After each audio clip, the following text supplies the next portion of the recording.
నమస్తే, welcome to our channel. YCP అధినేత జగన్మోహన్ రెడ్డి మామిడి రైతులకు అసలు గిట్టుబాటు ధర లభించడం లేదు అంటూ పరామర్శకు వెళ్తానంటూ బంగారుపాలెంకి రేపు పర్యటించనున్నారు. అయితే ఈ నేపథ్యంలోనే అసలు జనాలందరినీ కూడా సమీకరించాలి అంటే వైసీపీ కీలక నేతలందరికీ కూడా ఆయన ఆజ్ఞాపించినట్టుగా తెలుస్తుంది. మరి మొన్న జరిగినటువంటి రెంటపాల పర్యటనలో 3 ప్రాణాలు పోయాయి కదా, మళ్ళీ ఇప్పుడు జనాన్ని సమీకరించడం ఏంటి అంటూ కొందరైతే విమర్శలు వ్యక్తం చేస్తున్నారు. మరి ఇప్పుడు జగన్మోహన్ రెడ్డి పర్యటనని ఏ విధంగా చూడాలి తెలుసుకునే ప్రయత్నం చేద్దాం.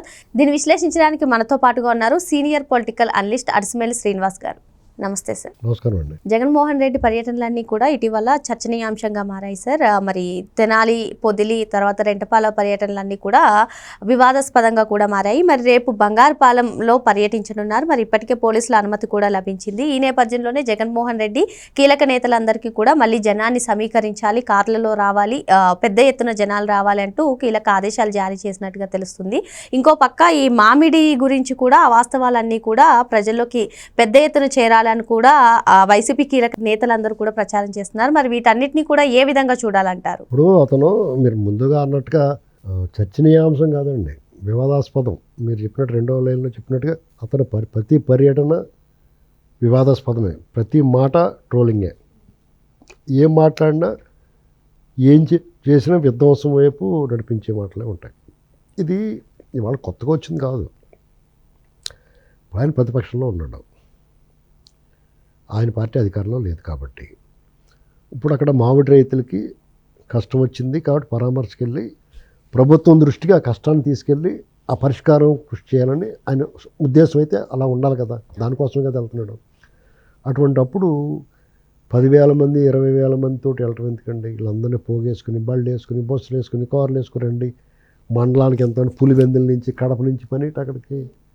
ఆ చిత్తూరు జిల్లాలో ఆ నియోజకవర్గంలో ఉన్న రైతులను కొంతమంది నమ్మనొచ్చు, మామిడి రైతులు నమ్మనొచ్చు.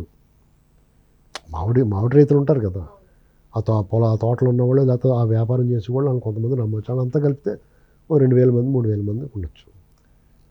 అసలు అది కూడా పర్మిషన్ ఎందుకు ఇస్తాను నీకు ఇంతమందిని వేసుకెళ్ళడానికి? వాళ్ళందరూ ఒక చోట ఉండమని వెళ్ళి వాళ్ళని అడ్రస్ చేయాలి ఆ రైతుల దగ్గర. ఇప్పుడు వీళ్ళందరినీ తీసుకెళ్తే వాళ్ళందరూ మామిడికాయ కొరుకు తినేస్తారు కోతుల్లాగా అనవసరంగానే. వీళ్ళందరినీ తీసుకెళ్ళి అక్కడ పడతారు వీళ్ళందరినీ. ఇప్పుడు అసలే వాళ్ళు చాలా బాధలో ఉన్నారు రేట్లు లేక.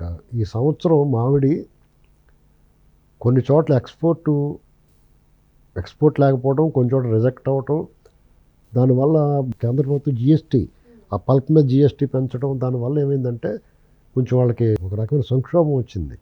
మీకు అక్కడ తోతాపురి కాయలు అంటారు, కలెక్టర్ కాయలు అంటాం మా వైపుని. తోతాపురి కాయలు ఉన్నాయి కదా, అది ఎక్కువ పల్ప్ కానీ ఎక్స్పోర్ట్కి కానీ దాన్ని వాడతారు. ఎందుకంటే ఎక్కువ రోజులు నిల్వ ఉంటుంది అది. ఆ కాయ ఒక 30 రోజులనే ఉంటుంది గట్టిగా కోల్డ్ స్టోరేజ్లో పడేసి అలా పట్టి రవాణా చేసిన. అలాగే పల్ప్ కూడా టెంక చిన్నదుండి గుజ్జు ఎక్కువ ఉంటుంది. అంచేత దాన్ని పల్ప్ ఈ జ్యూస్ ఫ్యాక్టరీలన్నీ దానికోసం వాడతారు. ఇక్కడ చిత్తూరు జిల్లాలో దుర్మార్గమైన వ్యాపారం రైతులతో చేసేది ఎవరంటే పెద్దిరెడ్డి రామచంద్రారెడ్డి వాళ్ళ కంపెనీ. కేజీ 3 రూపాయలు గట్రా కొంటున్నారు. ఇప్పుడు ప్రభుత్వం 12 రూపాయలు 13 రూపాయలు అంటే టన్ను 12,000 అలాగా పెట్టి వీళ్ళు కొంటారు. టన్ను 3,000కి 2,000 కొనేస్తారు. దొబ్బేస్తున్నారు, దోపిడీ చేస్తున్నారు. మళ్ళీ అందులో కమిషన్లు ఉంటాయి. ఇప్పుడు ప్రభుత్వం మెట్రిక్ టన్నులు కొంటుంది. ఇప్పుడు ఏంటండి 12,000కి 13,000కి టన్ను. వాళ్ళకి అర్జెంటుగా ఉపశమనం కల్పించారు ప్రభుత్వం. అంటే చంద్రబాబు నాయుడు గారి ప్రభుత్వంలో ఎప్పుడైనా సరే అలా ఉంటుందంటే, సపోజు టమాటా రైతులు రేటు తక్కువైపోయి నలిగిపోతున్నారు అనుకోండి, ప్రభుత్వం ద్వారా కొనిపించి ఎక్కడైతే అవసరం ఉంటుందో అక్కడ సరఫరా చేస్తాడు. అలాగే ఉల్లిపాయలు కానీ బంగాళాదుంపలు కానీ ఇలాంటి సమస్య వచ్చినప్పుడు, కొరత వచ్చినా దాన్ని వేరే చోట నుంచి తెప్పించి ఆ కొరతని లేకుండా చేయడం ప్రయత్నం చేస్తారు. ఒకవేళ ఎక్కువైపోయింది అనుకో, అధిక దిగుబడి వచ్చేసి ఎక్కువైపోయి రైతులు పారబోసేస్తూ ఉంటారు పాపం.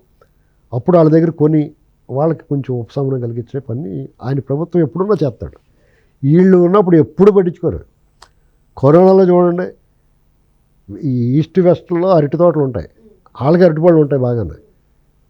ఆ రాయలసీమలో ఉన్న పండిన అరటిపళ్ళని తీసుకొచ్చి ఇక్కడ పాడేసాడు, ఇక్కడ అమ్మిచ్చిపోడు, ఇక్కడ వాళ్ళు పోయినా పర్లేదు అన్నట్టుగా.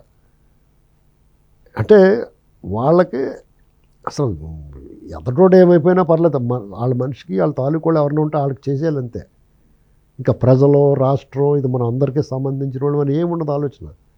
ఇప్పుడు కూడా మామిడి రైతుల మీద దండెత్తున్నట్టు ఇతను రకంగా ప్రభుత్వాన్ని విమర్శించాలనుకుంటే నువ్వు ప్రెస్ మీట్ పెట్టి చెప్పు, రైతులు పరామర్శించాలంటే 10 మందితో వెళ్ళు. నీకు ఇంత గ్యాంగ్ ఎంత కానీ వెనకాల చాలా బల ప్రదర్శన. ఇప్పుడు ఏ ఎలక్షన్లోనే సిద్ధం సభలు పెట్టినట్టు ఇంతకీ ఇదంతానే. ఇప్పుడు రేపో మాపో ఎలక్షన్ ఉందా, కొంచెం ప్రదర్శన చేసుకోవాలి, జనాలు ఆకట్టుకోవాలనుకుంటానికి. ఇప్పటికే నువ్వు ఎక్కడికి బయటకు అడుగు పెట్టావంటే నీ గ్రాఫ్ 5% తగ్గుతుంది. మళ్ళీ వాళ్ళ చేత రాయించుకుంటే ఇతను గ్రాఫ్ పెరిగింది, క్రాప్ వేయించుకోవాలని చెప్తున్నారు. రైతులు కూడా ఆందోళనకరంలో ఉన్నారంట కదా సార్, ఎందుకంటే పొదిల్లో జరిగింది చూసారు. మళ్ళీ అసలు మీ ప్రభుత్వ హయాంలో మాకేం చేయలేదు, ఇప్పుడు ఏ విధంగా వస్తారంటే అధికారం ఉన్నప్పుడు మేము గుర్తురాం కానీ అధికారం లేనప్పుడే మేము గుర్తొస్తామా అంటూ వాళ్ళు కూడా క్వశ్చన్ చేస్తారు. నీకు జనం అందరూ అలాగే అనుకుంటున్నారు, ఎందుకురా బాబు వస్తున్నాడు అనుకుంటున్నారు. వాళ్ళ పార్టీ వాళ్ళు కూడా అనుకుంటున్నారు, ఎందుకే బాబు జనాలు డబ్బులు. ఇప్పుడు సమీప భవిష్యత్తులో ఎన్నికలు లేవు, ఇతను మూడ్ ఎలా ఉంటుందో తెలియదు, అసలు ఇతను బయట ఉంటాడో జైల్లో పోతాడో కూడా తెలియదు. ఒకదానికి ఒకటి స్కీములు రకరకాలు ఉన్నాయి కదా. అసలు ఈ పార్టీ ఉంటుందా డౌటు. అప్పుడు క్యాడర్ ఏం ఆలోచిస్తుంది, వాళ్ళ భవిష్యత్తు గురించి వాళ్ళు లెక్కలు వేసుకుంటారే. ఇతను అంత అయోమయంగా ఉంటారు కదా. ఇప్పుడు ఎవడన్నా రాజకీయ నాయకుడు ప్రజాసేవే ముఖ్యంగా రాడు. తన కెరీరు, తనకి రేపొద్దున ఫ్యూచర్ ఎలా ఉండాలి ఏంటని ఆలోచించుకుని డబ్బులు ఖర్చు పెట్టడం కానీ, జన సమీకరణలు కానీ, యాక్టివ్గా తిరగడం కానీ చేస్తాడు. ఇతను కూడా ఉంటే కుక్కతోకను బట్టి గోదావరి ఈదినట్టు అక్కడ మధ్యలో మునిగిపోతాం. అసలు అతనే జైల్లో పోతాడేమో, ఎలా ఉందో పరిస్థితి తెలియనప్పుడు, పైగా గ్రౌండ్లో ఈ ప్రభుత్వమే వ్యతిరేకత లేదు, ఎందుకుంటుంది. సాధారణంగా బాగా చదువుకున్నవాడు మాట్లాడడం, వ్యతిరేకత ఉన్నా లేకపోయినా మాట్లాడడం. ఎలైట్ పీపుల్, విశ్రాంత అధికారులు, విశ్రాంత పెన్షన్ తీసుకుని వాళ్ళు ఉన్నారనుకోండి, వాళ్ళ అభిప్రాయాన్ని ఓటప్పుడు తప్ప చెప్పరు. ఏదన్నా సరే కష్టం వచ్చినా సుఖం వచ్చినా చేమగుట్టినంటే అమ్మా అని వాళ్ళు ఎవరు ఉంటారంటే ఈ పథకాలు తీసుకునే వాళ్ళే రియాక్ట్ అవుతారు. బియ్యం రాలేదని, పెన్షన్ రాలేదని ఇలా వాళ్ళే రియాక్ట్ అవుతారు. వాళ్ళందరికీ వీళ్ళు మిఠాయి బొట్ల కింద ఇచ్చేస్తున్నారు ఇప్పుడు, అవునే కదా. ఇప్పుడు తల్లికి వందనం పడిన తర్వాత కిక్కురమని రావడం లేదు, అందరూ ఆ డబ్బులు చూసుకుని లెక్కెట్టుకుంటూ సరిపోద్ది వాళ్ళకి. వీళ్ళు వెళ్ళి చెప్తే వీళ్ళు చేయంటారు. ఇలాంటి పరిస్థితుల్లో జగన్మోహన్ రెడ్డి వీళ్ళందరినీ పోగేస్తుంటాడు. ఎందుకు వచ్చిన కూడా బాబు మళ్ళీ అంటున్నారు జనం, వాళ్ళకి సిగ్గేస్తుంది. కొంతమంది సైకో బ్యాచ్ ఉంటారు, వాళ్ళకి ఇలాంటి కార్యక్రమాలు ఉంటే పని దొరుకుతుంది చేతి నిండా, దానికోసం వస్తూ ఉంటాడు. ఇతను బయట అడుగెట్టినప్పుడల్లా ఏదో రకమైన ఉపద్రవం జరుగుతుంది.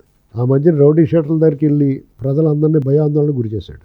ఇంకోసారి బయటకి రప్ప అని మాట్లాడాడు, ఓ మనిషిని కారు కింద పడి చనిపోయాడు, 3 చనిపోయారు ఏకంగా. ఈసారి ఎంతమందిని జన సమీకరణ చేస్తే ఎంతమంది పోతారో ఏంటో ఎవరి కాళ్ళు ఆలోచించుకోవాలి.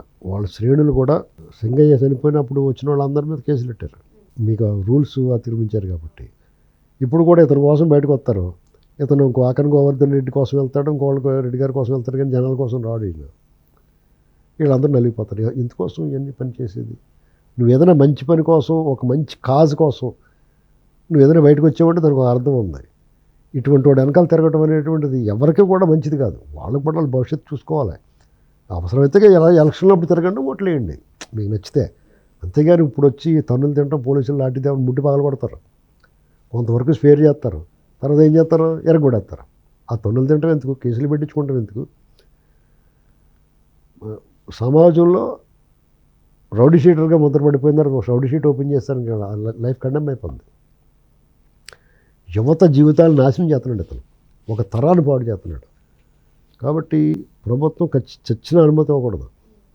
ఇచ్చినా కానీ పోలీస్ ఎస్కార్ట్ పెట్టి 10 మంది తీసుకెళ్ళి వచ్చి మాట్లాడొచ్చాయని చెప్పాలి. మితిమీరిన స్వేచ్ఛ, వీళ్ళు స్వాతంత్రం, వాక్ స్వాతంత్రం, ప్రజాస్వామ్యం అనుకుంటే వీళ్ళు పర్మిషన్లు ఎత్తే 100 మందిని రమ్మంటే 10,000 మంది పట్టుకు. ఇది ఈసారి అరికట్టాలి. మరి మొత్తానికి జగన్మోహన్ రెడ్డి బయటకు వస్తున్నారంటే ప్రజలే కాదు వైసీపీ శ్రేణులు కూడా భయపడుతున్నారని, ఆయన పర్యటనలప్పుడు ప్రభుత్వం చాలా జాగ్రత్తగా చర్యలు తీసుకోవాలని చెప్పి సార్ సూచిస్తున్నారు. మరో అంశంతో మళ్ళీ కలుద్దాం. Thank you sir. నమస్కారం.